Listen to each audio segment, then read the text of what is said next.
Gaur gelan ingurumena lantzen egon gara. Zenbat zabor, zer egin dezakegu hainbeste hondakinekin?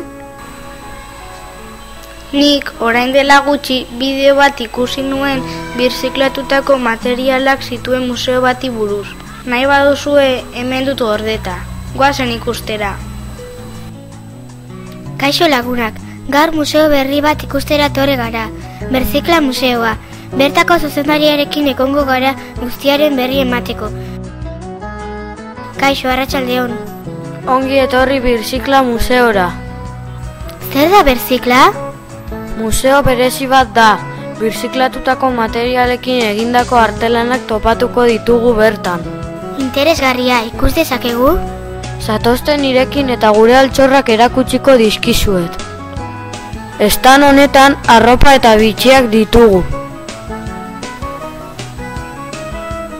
Dotoreak eta merkeak benetan. Zer ikusiko dugu orain? Orain altzariak ditugu. Pertsaulkia, kartoizko mahaia, kartoizko sofa, tuberiakin egindako zehazka. Harrigarria da zenbat gauza egin daitekeen materiala birziklatuz. Bai, ikusi areto honetan ditugun musika tresnak. Soinua ateratzen dute? Noski baietz eta batzuek oso ederra. Ez dezagun ahaztu artea.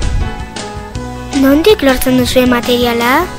Zaborrontzietatik hartzen ditugu materialak gure artelanak egiteko. Benetan interesgarria izan da. Goazen gure inguruko zaborrak bilduz gure museoa eraikitzera. Elgo Kosmo Museoa deituko diogu.